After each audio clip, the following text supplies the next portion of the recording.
So imagine for a second that you took a cactus, like a plant that is perfectly evolved to survive this brutal, bone-dry scarcity of the desert, and you suddenly transplanted it right into the middle of a lush, soaking wet tropical rainforest. Right. I mean, it doesn't thrive in that situation. It Is drowns. that? It literally rots from the inside out because its entire biological operating system is, built to aggressively hoard water in an environment where water simply isn't scarce anymore. Yeah, and the reason we are starting this deep dive talking about a drowning houseplant is because, according to Dr. Anna Lembke in her book Dopamine Nation, finding balance in the age of indulgence, that cactus is you. It's me. I mean, it's all of us. It really is. Our brains are these ancient survival machines, right? Got it. They're optimized for a world of extreme scarcity. Like, we had to walk miles just to find a piece of sweet fruit or some calorie-dense fat. Just to survive. Exactly. But we've completely transformed our modern environment into this place of just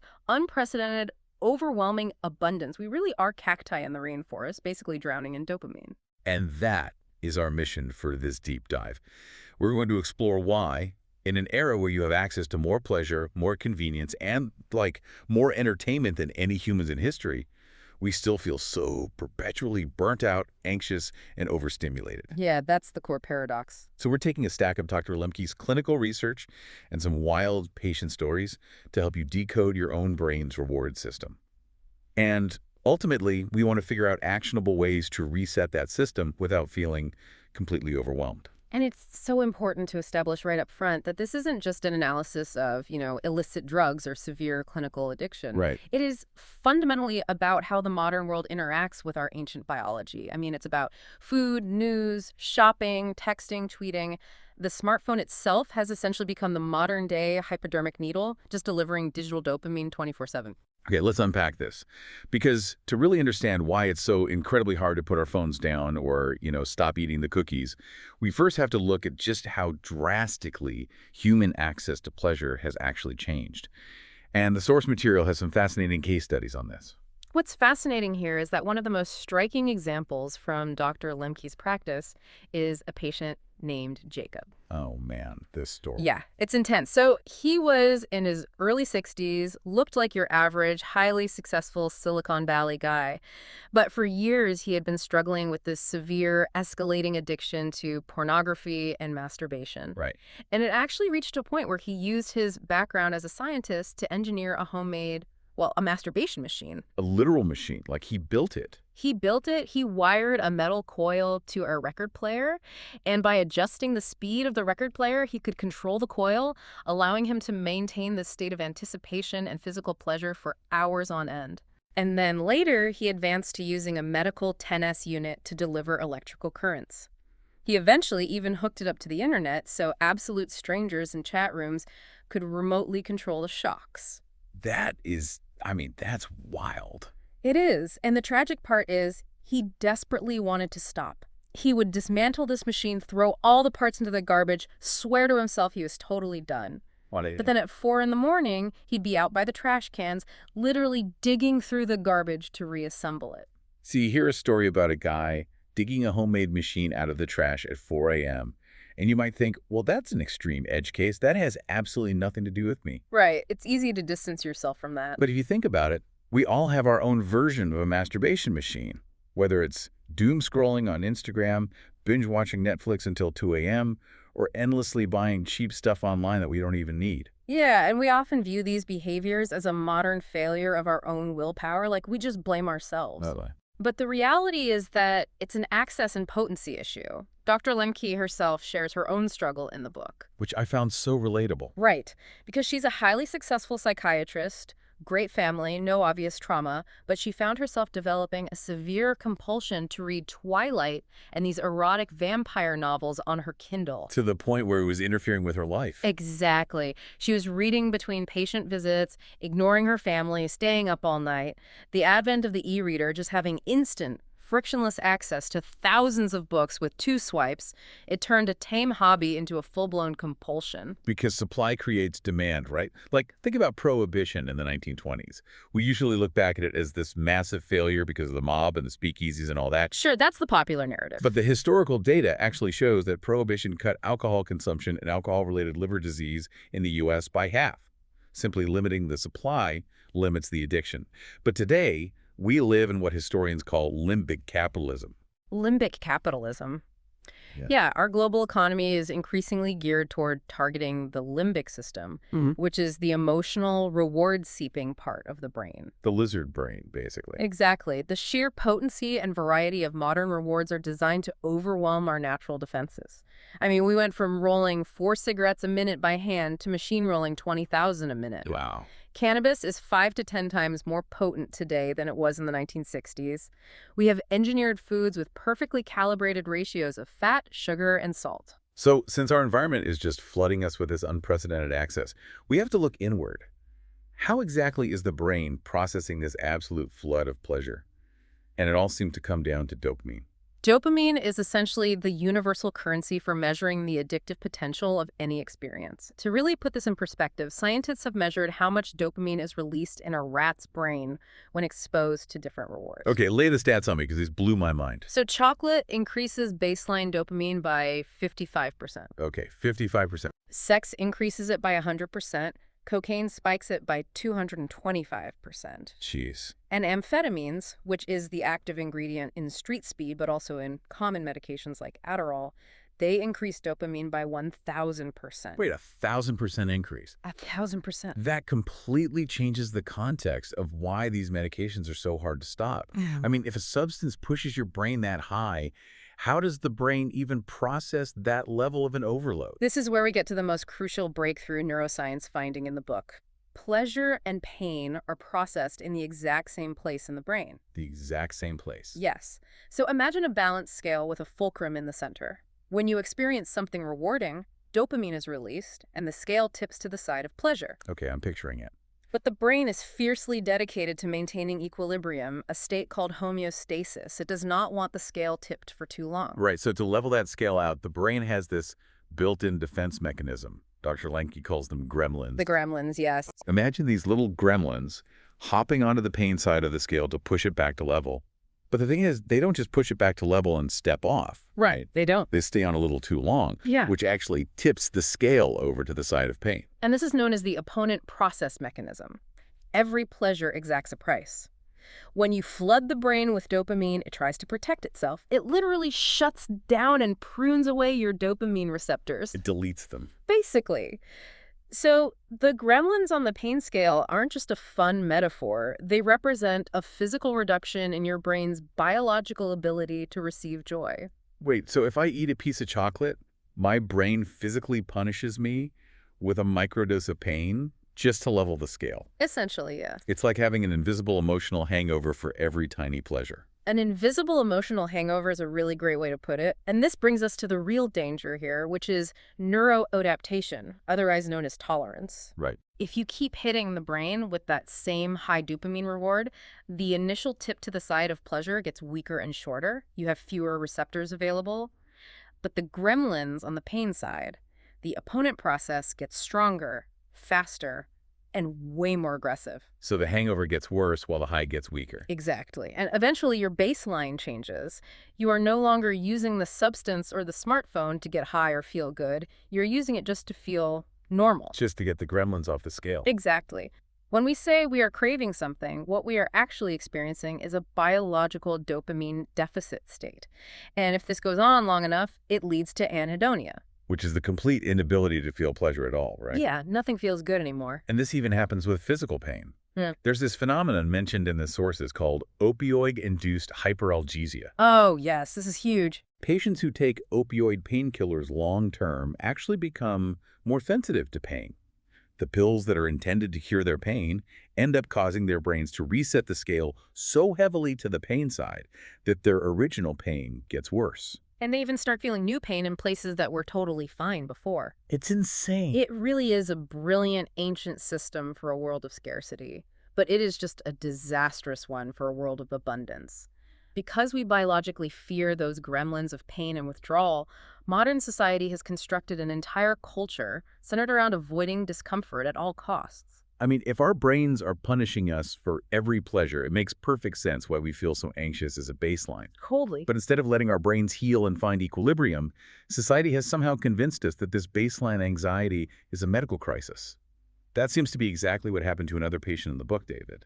Right, David. He was a college student who got a bit anxious speaking in front of people, which is a pretty standard human experience, right? Those people hate public speaking. Exactly.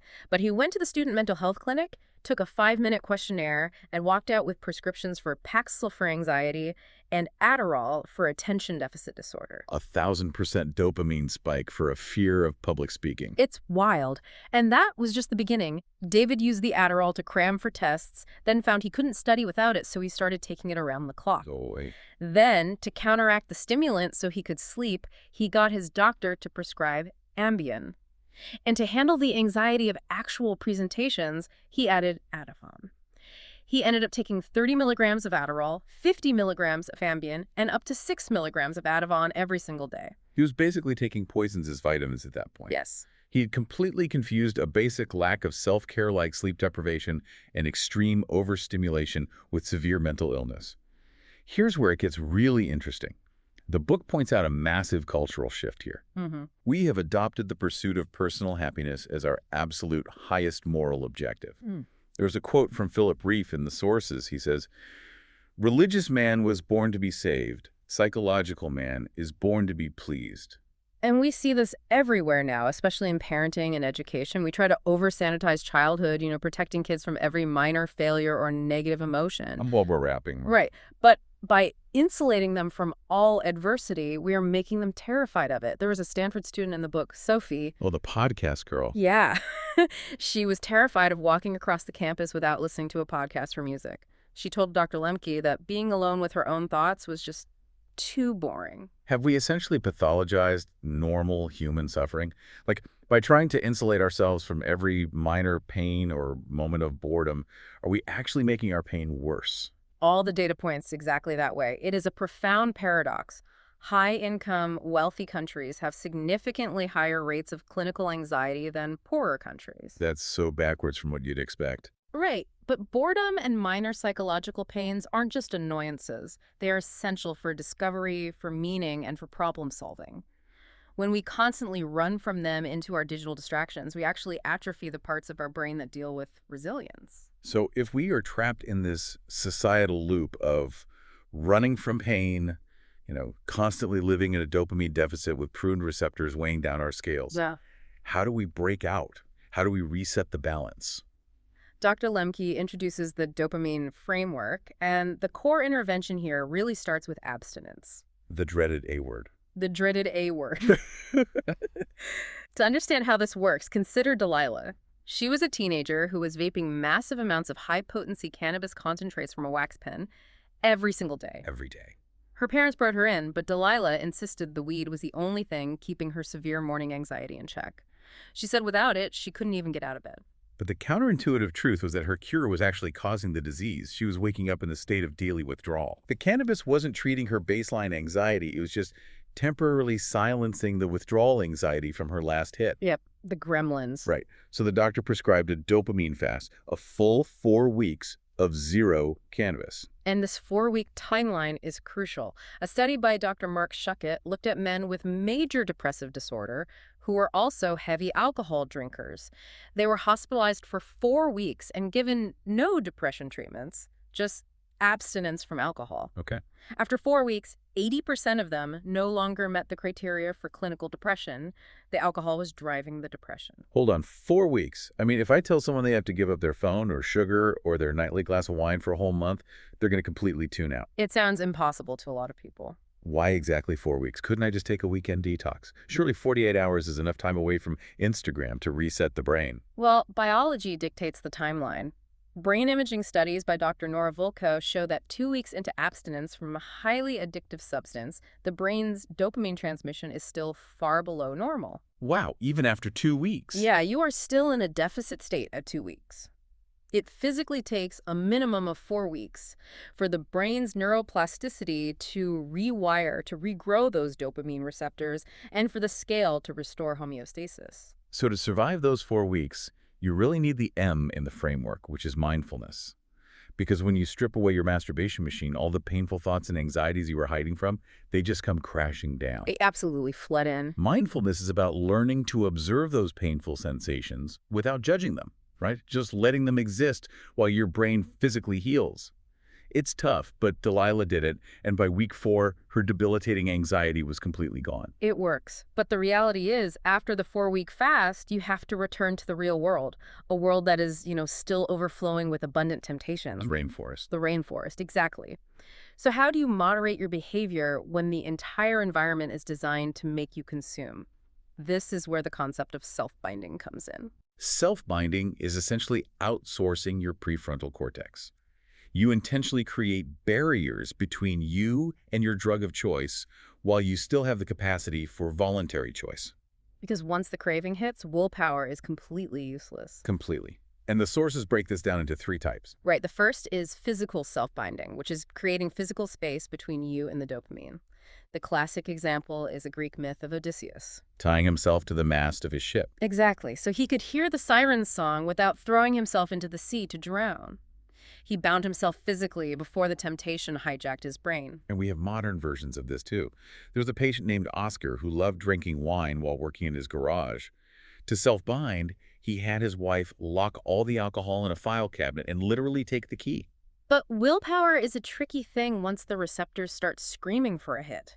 One night, the craving hit Oscar. The drawer was just slightly ajar. Just a tiny bit. Not enough to get the bottle out, but just enough to see the cork. He spent hours trying to pick the lock with his tools. Oh my gosh. Finally, he gave up on the lock, uncorked the bottle using a pair of long stem pliers, and drank the wine through a long plastic straw. See, that perfectly illustrates the limits of trying to just white-knuckle it.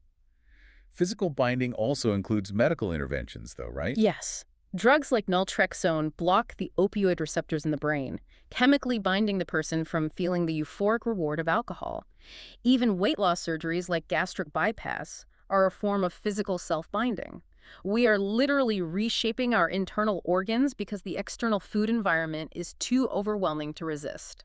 That's incredibly profound. Now, the second type is chronological self-binding.